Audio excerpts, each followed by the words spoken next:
Hey guys, welcome back to my channel. Thank you so much for being here with me today for another true crime video. I hope you guys are all having a great day and having a fantastic start to your week. Before we get into today's video, I hate asking, but if you can go ahead, make sure you like this video, subscribe if you're not subscribed already, share it if you feel like sharing. I hate asking, but it certainly helps out my channel, especially considering how small my channel is at this moment. So I very much appreciate all of your help. But today I wanted to talk to you about this case that has left my head spinning. I originally came across this case just a few months ago when the headlines were really making waves. And I was watching, all of the different interviews and reading the articles and things like that. And I just found this case to be so suspicious. And I had to dive in, had to find out more. And I will say that looking at everything within context, looking at, the whole picture, at least as much as we can see, my opinion has certainly swayed. But I will say that the number of times that I've looked over the details, I still find myself going back and forth as to what happened, who's responsible, where responsibility should lie. So I really want to jump into the details in this case because I am dying to hear what you guys think. So as we go through this case, make sure you leave some comments down below. Let me know what you think about this because it's pretty wild. But yeah, let's go ahead and get started. I want to start off with just a quick summary of this case, and then we're going to kind of go into all of these different aspects a little bit deeper. So Robert Daus was a Maryland Heights fire captain in Missouri. And in January of 2024, he found his girlfriend slash fiance. I've seen her reported both ways, but he found her deceased in their home in January of 2024. She was a 39-year-old podiatrist named Dr. Sarah Sweeney.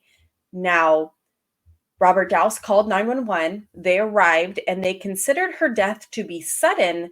However, they did not consider it to be suspicious. However, when the public found out that Robert Daus had another fiancée, Grace Holland, also found deceased in his home back in 2020, just about 3.5 years prior, some red flags were certainly raised, right? Like that's not a very common occurrence. And for lightning to strike twice, things obviously look to be very suspicious. Now, with Grace Holland, her death was immediately ruled to be a suicide. However, as the case with Dr. Sarah Sweeney came out, the case with Grace Holland has been reignited. Her family has been very outspoken, and they believe that her death is more suspicious and should be looked into further. They also believe that the investigation into Grace Holland was done poorly. So we're going to go over all of those things as well. But I will preface this by saying that the relationship between Robert Daus and Grace Holland was very, very tumultuous. This was a very toxic relationship on both sides. And unfortunately, neither one of the parties left, and this relationship obviously ended in a tragedy. Now, the relationship between Robert Daus and Sarah Sweeney also seemed to be toxic. We're going to go over the little bit of details that are provided in their relationship, but it certainly seems as if Robert Daus there's a lot of similarities between the relationship between Grace Holland or Robert Daus and Grace Holland and Robert Daus and Sarah Sweeney. There's a lot of parallels in there that I find to be concerning. Does that make him a murderer? Let's go through the details, and I want to hear what you guys think. So first, I want to go over this video that was posted on the KMOV YouTube channel. And this video was put out before Sarah Sweeney was ever in the picture.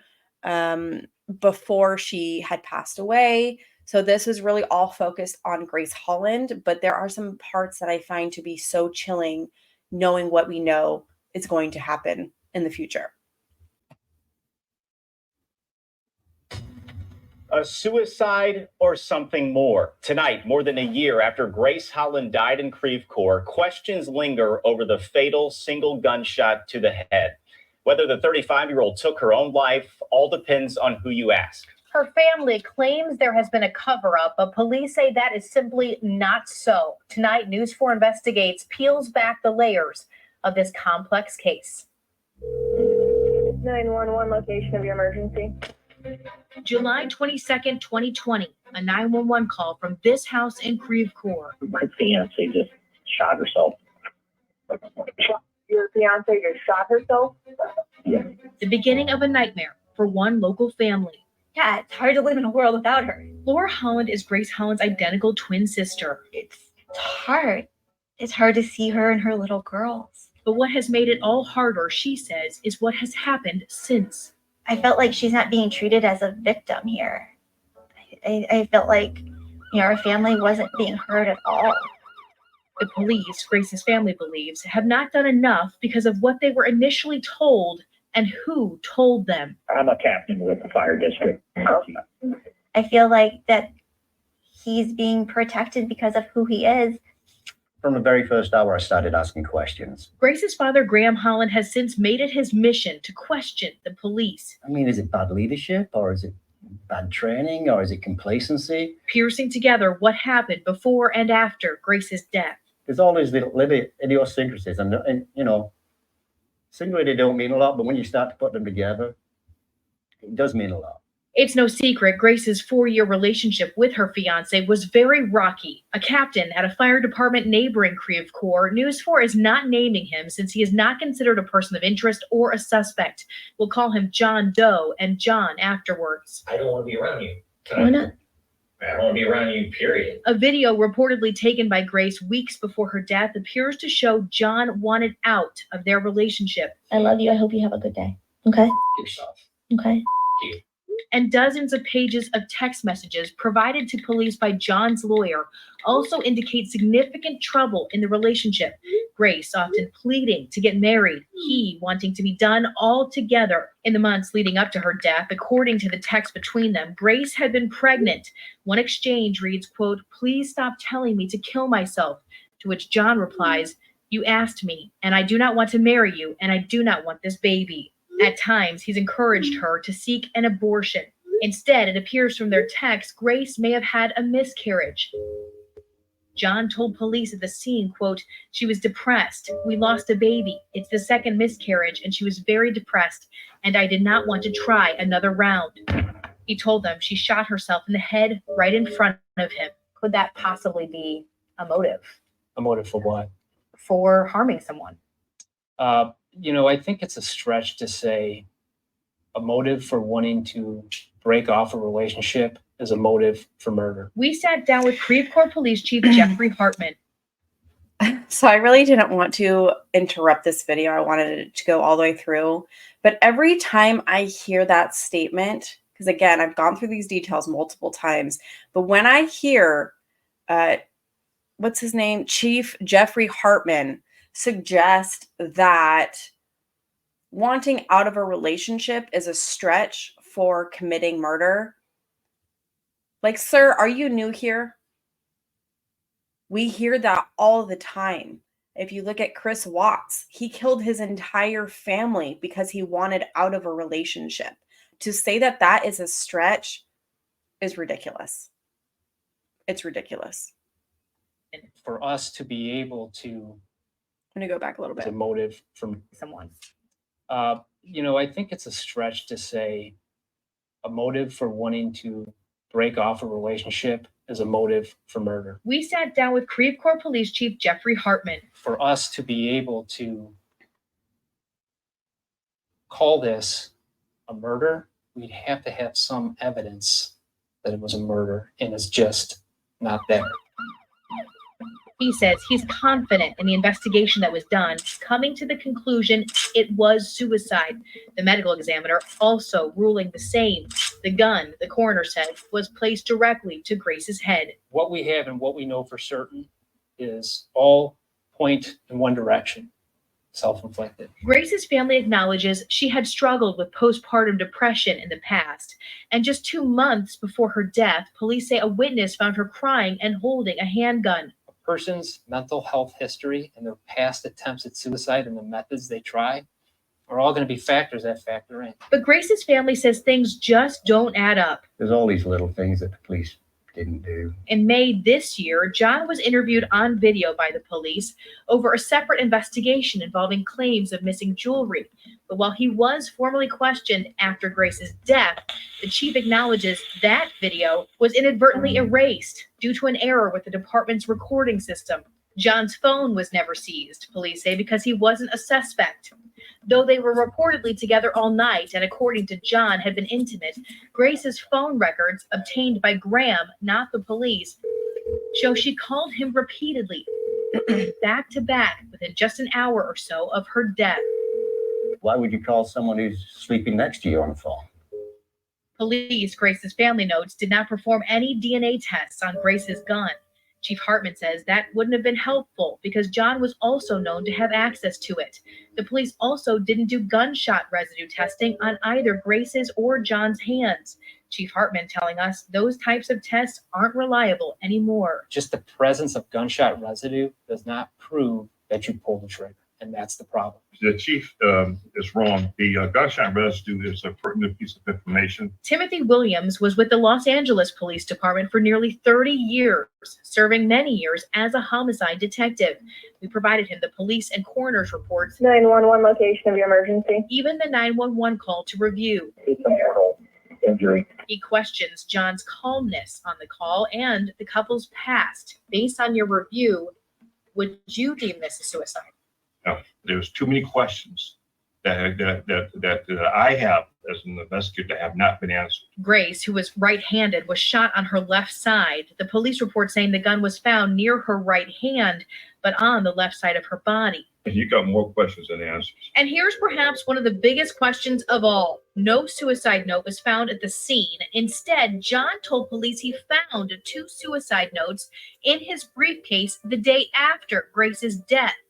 Problem is, Grace's family says they look nothing like her handwriting. These are probably 2 different authors. News 4 gave numerous samples of Grace's handwriting provided by her family to handwriting expert Marcel Elfers. But the first thing that you notice is the writing is entirely different.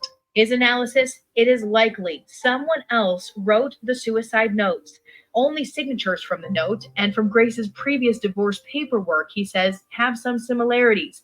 He says more information is needed to get a definitive answer. There is enough evidence to at least say we need to investigate this.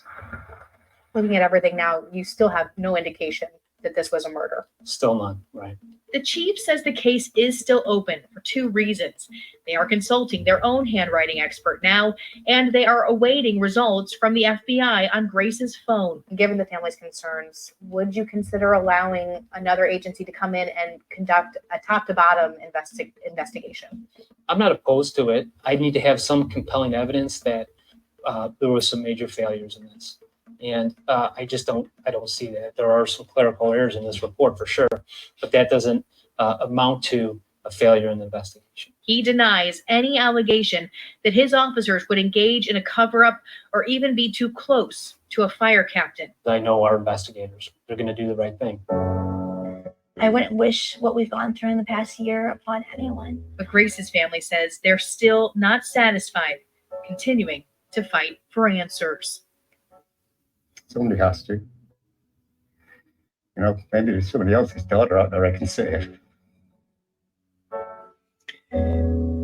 That part I just found to be so heartbreaking because, again, Robert Daus hasn't been charged with anything. He's never been considered to be a suspect, at least by law enforcement, right?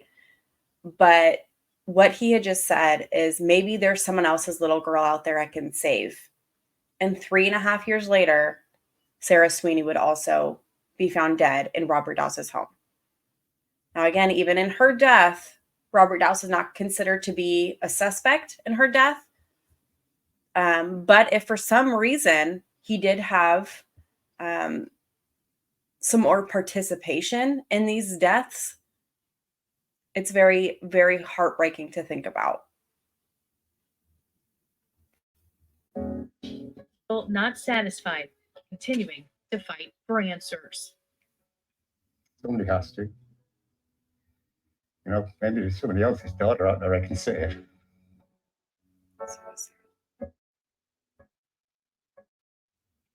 Because of the family's concerns, in February this year, Creve Coeur Police provided the case file to investigators at the St. Louis County Prosecutor's Office, who arrived at the same conclusion: suicide. Now, though, after we called them, the prosecutor's office recently met with Grace's family just in the last few days. A spokesperson saying there is no statute of limitations on homicide, so if anyone has additional information about Grace's death, they should come forward. Also very important to note here, Corey, we reached out to the attorney that represents the fiancé, John, in this story. He told us they had no comment. And Lauren, let's go back to that gunshot residue testing. There is some dispute there. Yeah, that's a really interesting point here. The law enforcement community has different views about whether or not it's actually helpful in a case like this. Creve Coeur Police say they have even stopped carrying the kits altogether because they don't think that they are reliable. So I asked St. Louis County Police. They have not used gunshot residue testing in several years. St. Louis City Police confirmed they do use that type of testing in certain cases for both homicides and suicides. And the Missouri Highway Patrol Crime Lab says they perform GSR testing routinely on hundreds of cases per year. They say it is reliable to determine whether a suspect fired a gun. But they also say if someone is in the vicinity of a shooting, the residue would be present, and so it wouldn't be informative in that situation. Of course, the time, though, to do any residue testing in Grace's case is now long gone. There's a lot of unanswered questions here, as you can certainly see, and of course, we are going to stay on top of it. There is a lot of questions, but one thing is for sure, it's a tragedy. Yes, for sure. Absolutely. Life lost. Right. Okay. So in that, we are going to go over the entire 911 call that Robert Daus made when Grace Holland, to his account, shot herself. I also wanted to go over the medical examiner's report, the police report, all of these different things, because there are some inconsistencies that I find to be suspicious. But we'll also go over the text messages between, I don't want to go through all of them because there are thousands and thousands of text messages between Grace Holland and Robert Daus, but even just the clipped ones, you can see really how volatile their relationship was. And that's why it's very odd to me that Chief Jeffrey Hartman said that there's no indication that it's even possible that this could have been a murder. To say that there's none, I don't know. It doesn't really sit right with me. And I think that's part of the reason why so many people question the integrity of this investigation.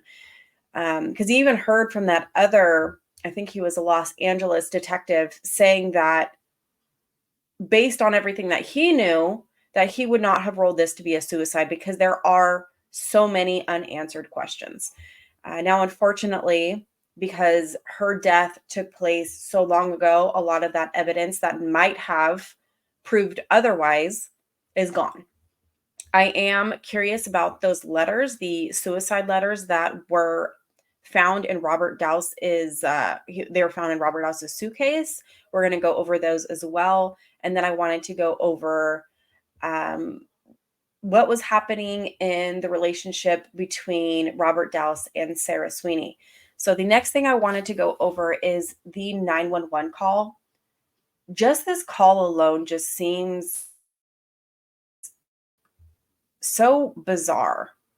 I think I'm lagging a little bit. But the call that Robert Daus makes when Grace Holland killed herself, at least to his account, it just seems so bizarre to me, very emotionless, and he almost seems like a bit amused. And when you listen to it, the dispatcher almost seems to be more shocked than he is. So let's listen to this, and I want to hear what you guys think. 911, location of your emergency. 23 Fairway Circle.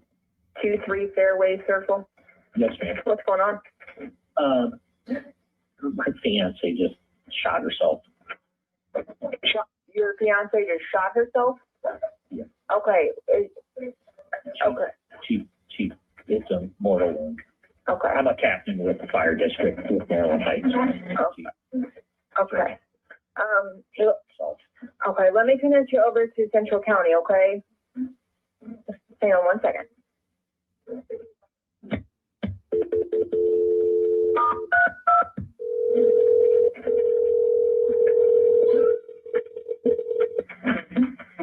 So are you out in St. Charles, or is that where she's at?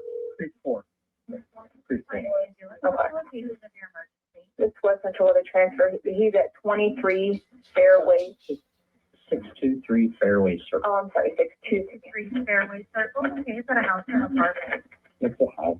Okay, what's the emergency there? My fiance shot herself. She shot herself? Where? She shot herself in the head. It's a mortal injury. I'm captain with Maryland Heights. Okay, sir. Yes, that's correct. Okay, so with that 911 call, I just find it to be eerily calm. And like I said, it almost seems like he's amused by it when he says, "Oh, my fiance just shot herself." It just seems so off to me. Am I alone here? Like when the dispatcher said, "Your fiance just shot herself," like she's in more shock than he is. And he continues to say that he is a fire captain and everything, which I don't know. It just seems off to me. Maybe he's trying to suggest that he is experienced in these types of situations because he's a first responder. Maybe that makes him he can handle these types of situations better than most, which I'm sure he can.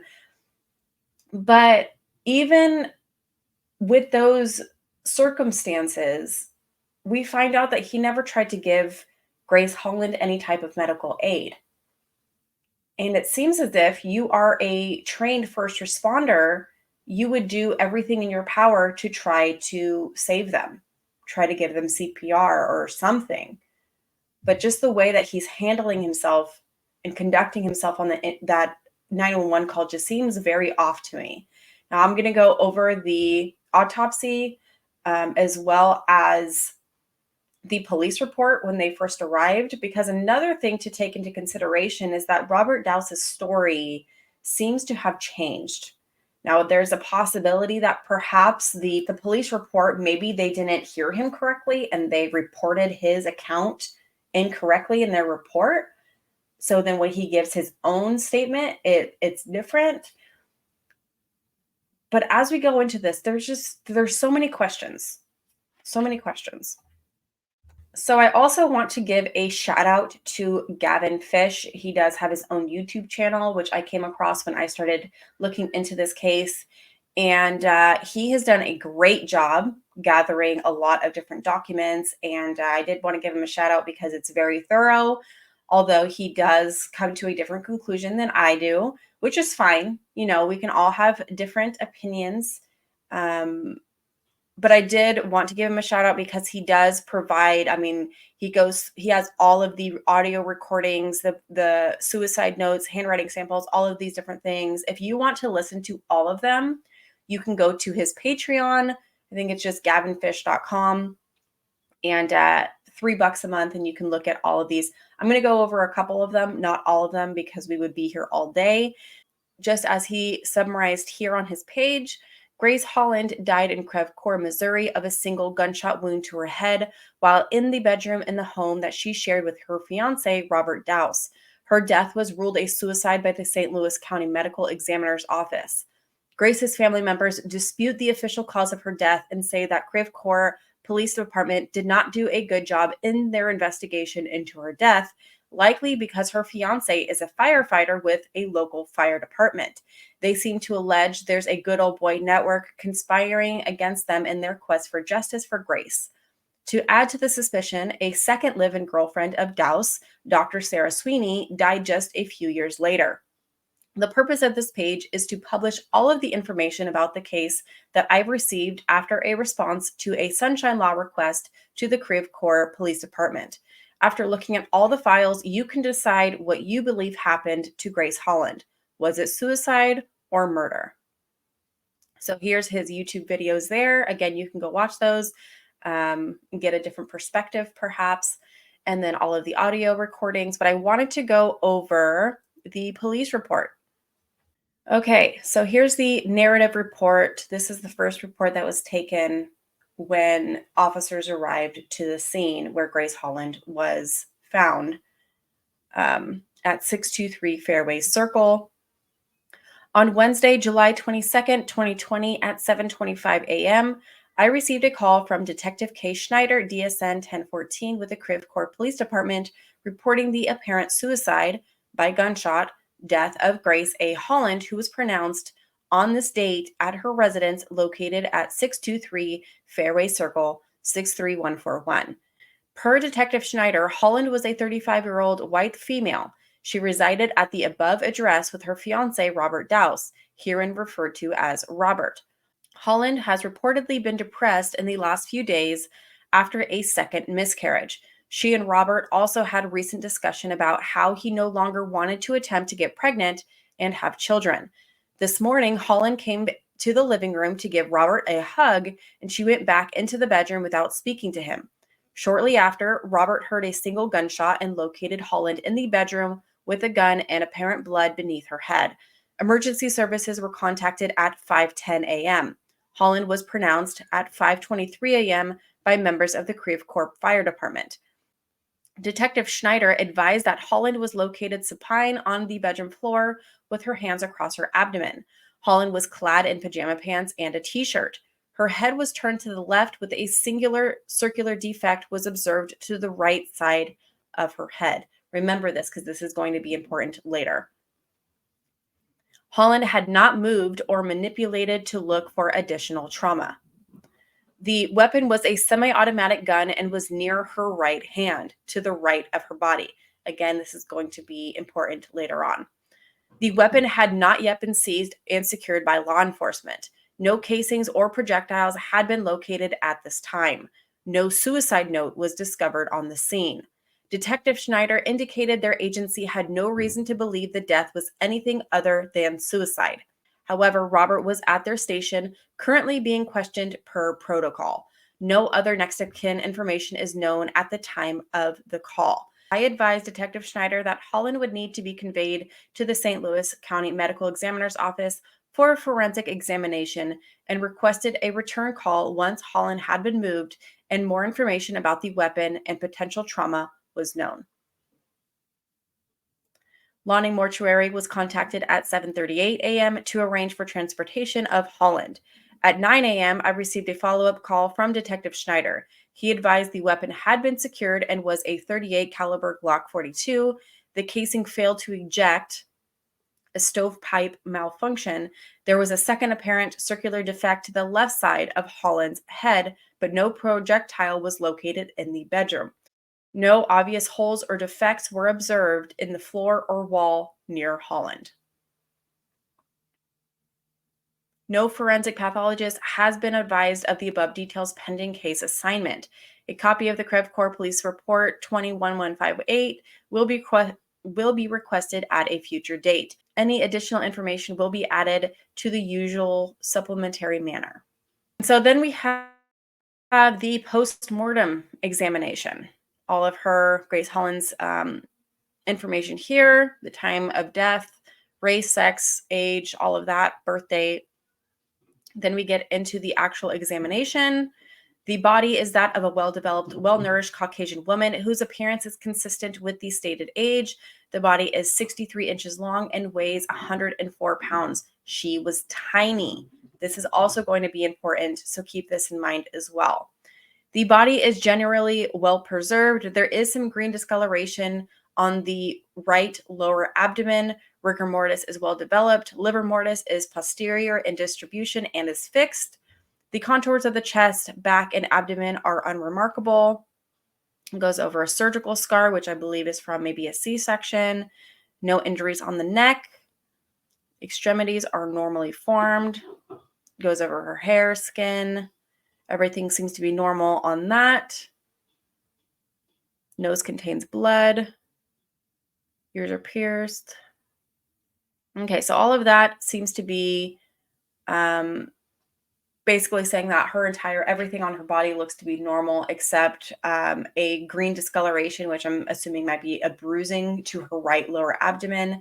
Again, that's going to come into play later. And then it just goes over her everything else, head to toe, making sure there's no other injuries to her body. Now, the injury that they did note was the penetrating gunshot wound of the head. The entrance is in the left interior left temporal scalp. So on the left side of her head, 9 centimeters left of the interior midline, 5.3 centimeters above the mastoid tip. The entry site is a 10 millimeter round hole having slightly lacerated edges.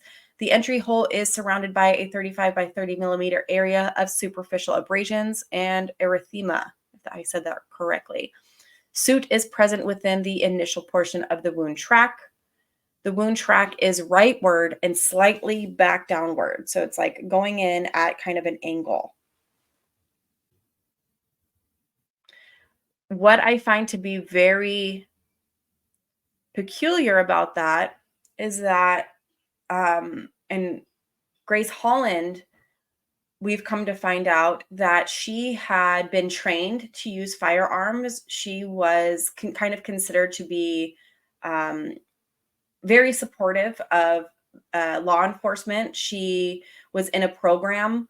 It was like a law enforcement type program when she was in her teenage years, where they learned how to use firearms and things like that. And she was right-handed. So the fact that she used her left hand is very peculiar. It's not very common when women do take their own lives for it to be with a firearm. Of course, it's not impossible, but it's not common. So that's strange. But then just to add to it, the fact that she didn't use her dominant hand adds another layer of skepticism on my end, at least.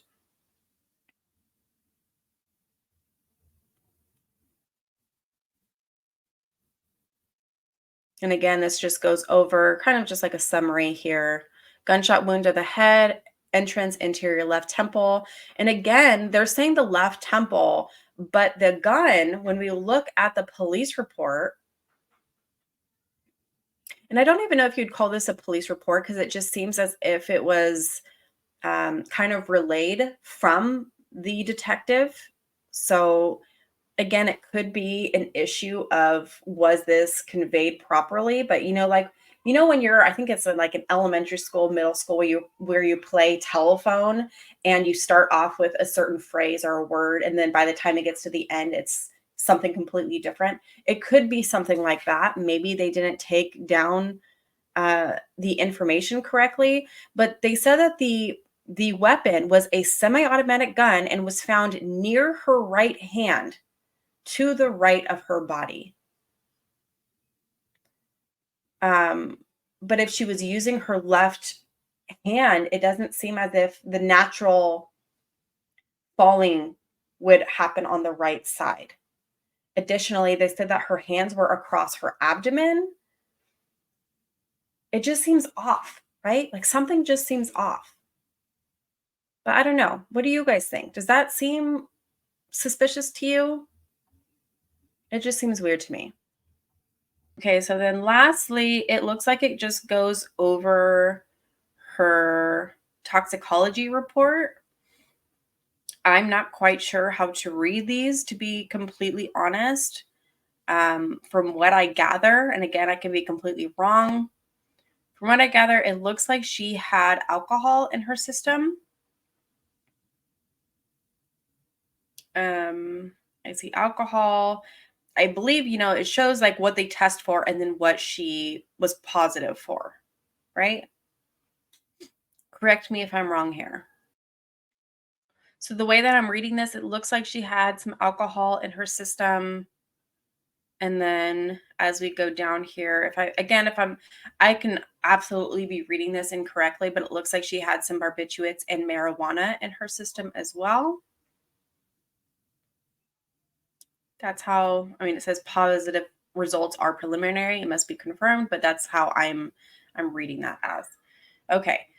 So again, at the time of her death, she might not have been in a good place mentally.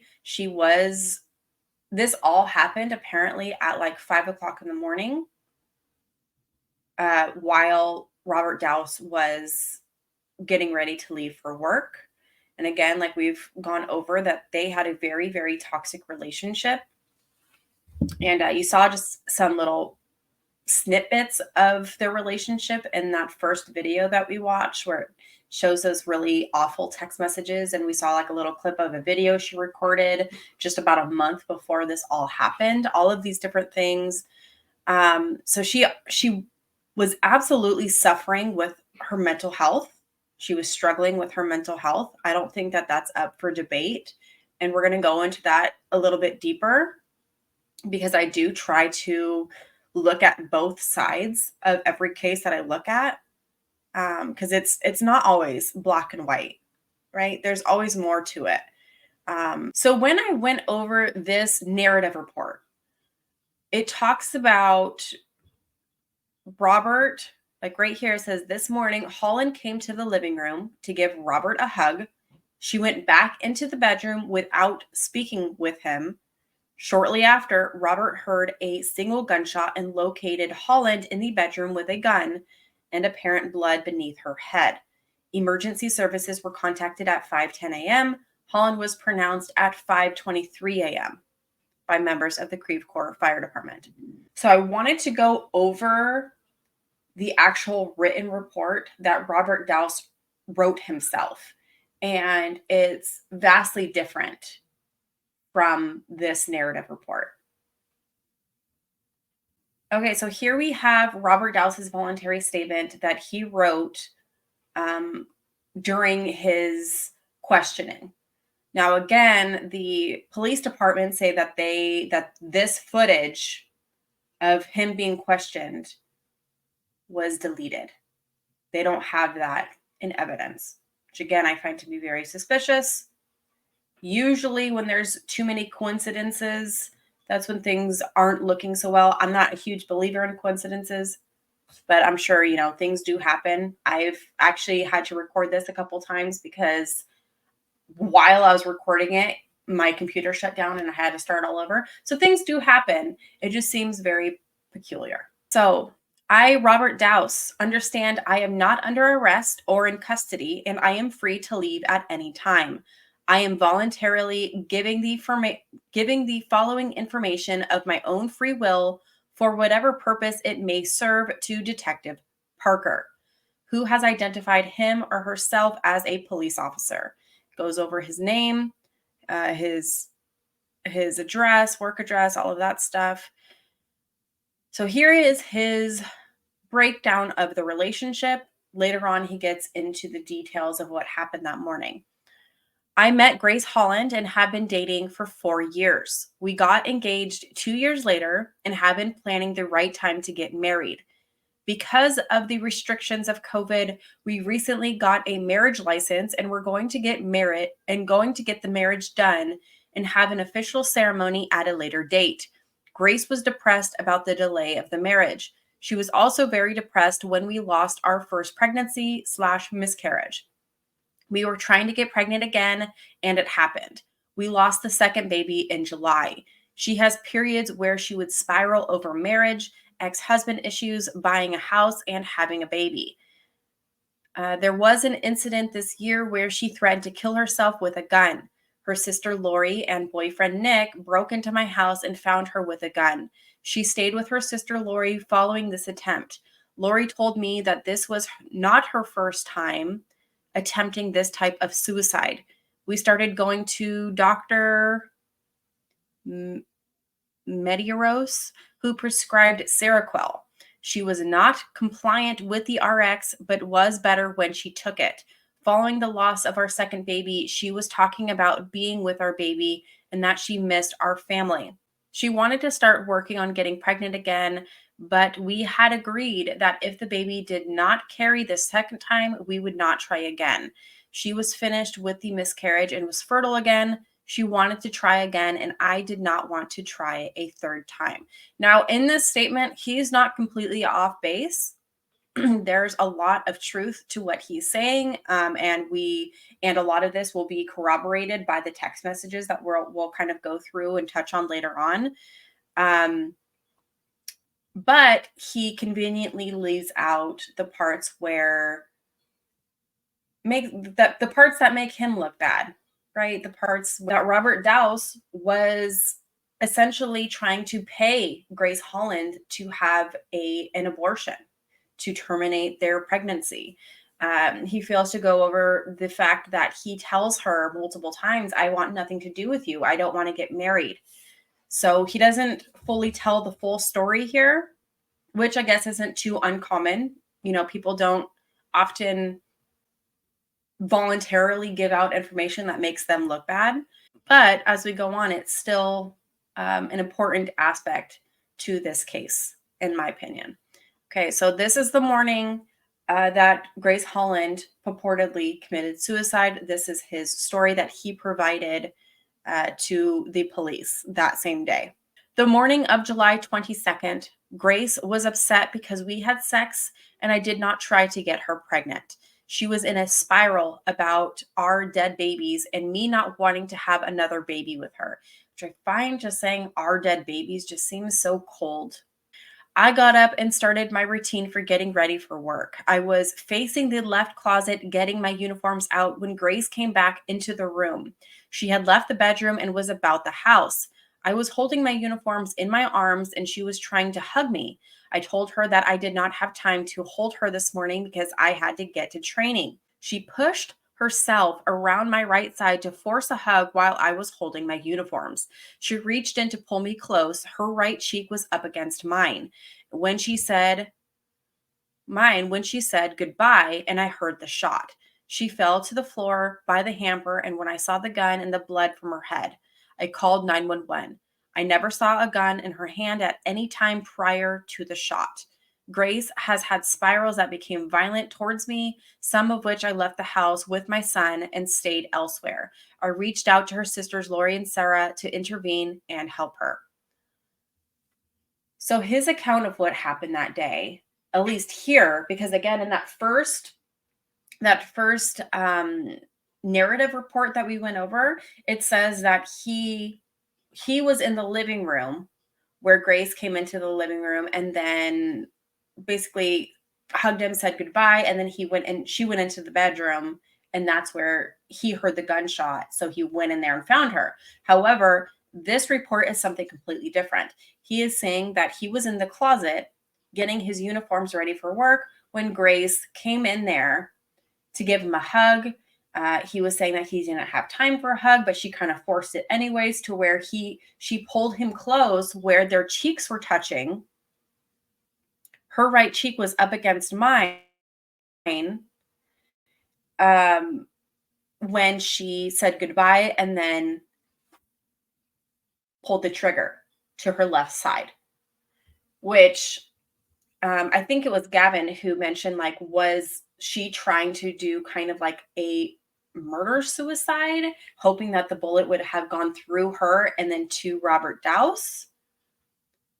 However, that doesn't make sense to me because we find out that the purported suicide notes were left in Robert Daus's luggage or his suitcase or something like that.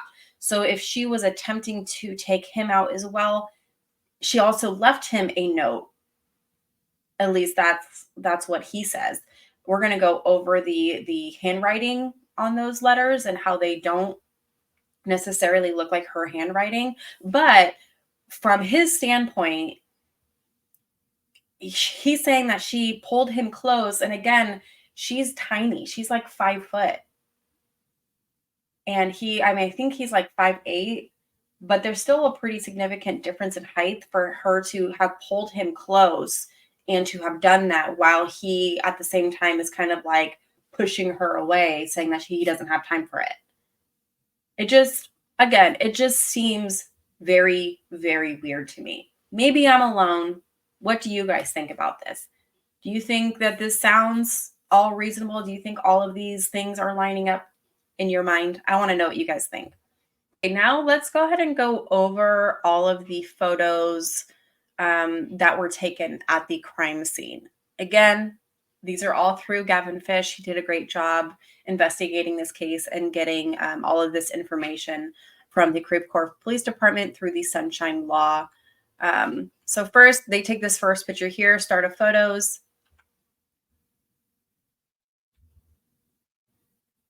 This is the house that all of this happened. This looks like it is, I'm guessing it's Gavin's son. So Gavin had one child, a son, through another relationship. I don't know if he was ever previously married, but he did have a son. And Grace, she had 4 daughters from a previous marriage. And that adds another layer of skepticism to her purported committing suicide, because she had plans with her daughter that same day, or her daughters that same day. So it just seems off. But you do see them in the text messages. You do see them fighting over Robert Daus's relationship with his son, because although obviously he was no longer with the mother of his child, he seemed to really have a close relationship with his son. I did some digging into his Facebook accounts, and in all fairness, he seems like a wonderful father. He seemed like he was very present in his son's life. His son seemed to be into like being an astronaut, or he was very interested in airplanes, and he went to all of these different events with his son and things like that. So he did really seem to be a great father to him. I'm not going to bring up his name because he doesn't really have much to do with this case, but it is worth noting that part of Robert Daus's issue with Grace Holland was how she interacted with his son to some extent. And I believe that this is their bedroom. This blanket here looks to be very familiar. We're going to go over a video that Grace Holland took right before all this happened. And I believe that's the same blanket. And there's her phone there. And again, I haven't been able to verify, but according to Grace Holland's family, they said that the morning that this all happened, Grace had called Robert Daus multiple times right before this all happened, which leads to the questioning of why would she have done that if his statement of them had just having sex and being together, why would she have called him that many times? Here is a picture of Grace Holland's ring. If you remember in that first clip that we watched, there was an interview. There is an interview out there with Robert Daus being questioned about missing jewelry. And we'll go over that as well. But this ring here, Grace Holland's engagement ring, was supposed to be about $20,000, which is substantial. That's a substantial amount for an engagement ring. But it went missing. So they took a photo here, but then they never recovered it again. Now, in that interview, I don't want to give it away too much, but it seems as if what Gavin is saying is that this is not actually her engagement ring, that it's basically a fake that they bought. But it still doesn't make sense as to, if you're saying it's a fake, well, where's the fake one? Because it's missing. No one has ever found it since this happened, other than this picture being taken. This was the last time it was seen. Yeah, so I think this was the firearm that she used.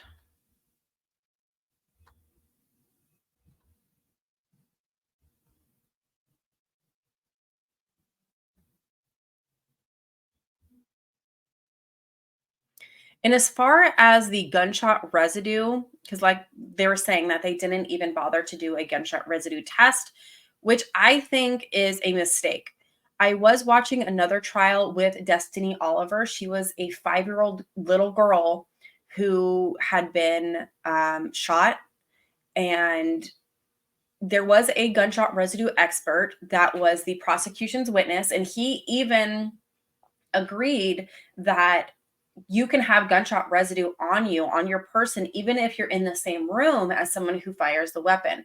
So it might not, it's not like definitive. If you have gunshot residue, then you must have shot the gun. But it seems like there might be something where if he had more gunshot residue on his hands than she did, that would be indicative of something, right?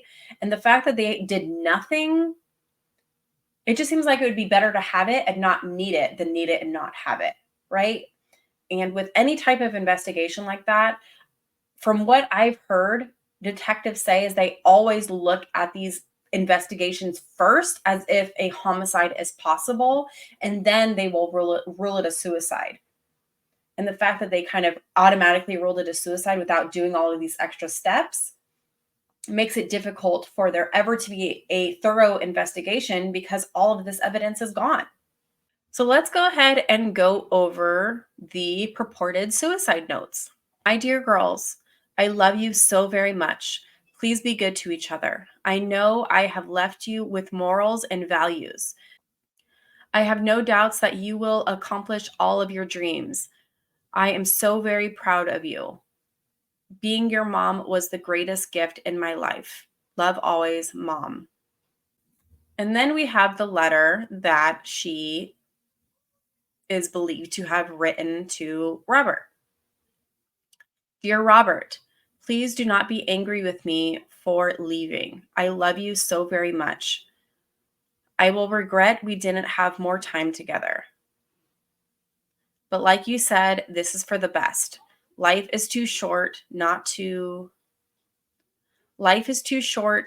fully love.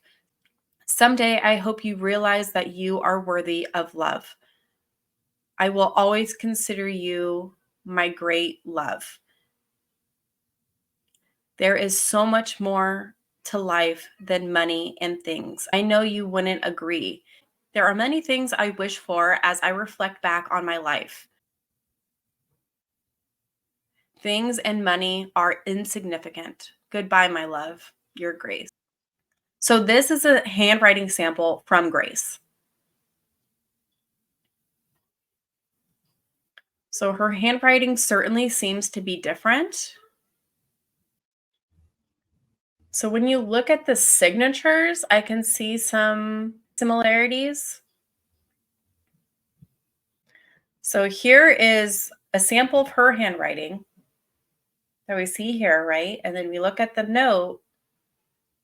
I can kind of see some similarities in her name. We're going to go over another example.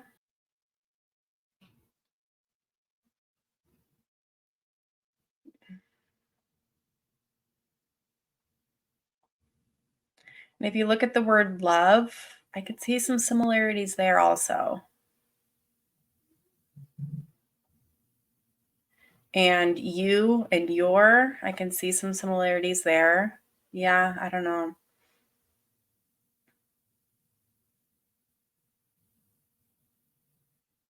Oh, this one she actually writes the same.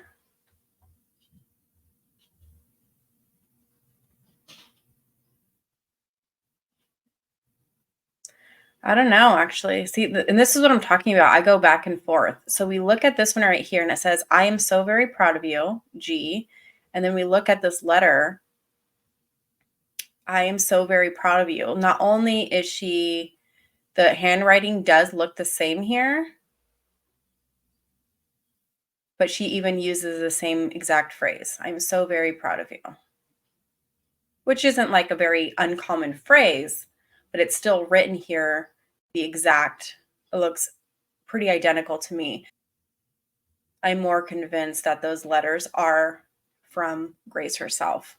Hey guys, thank you so much for watching this video. As I was editing, I did not realize it was going to be so long, so I figured I would cut this video in half and make it a two-parter. The second half will be uploaded shortly after this one, so stay tuned for that when we dive into the text messages between Robert Daus and Grace Holland. We'll get into the wrongful death lawsuit as well as dive into the death of Dr. Sarah Sweeney. Thank you so much for watching, and I'll see you guys in the next one. Bye.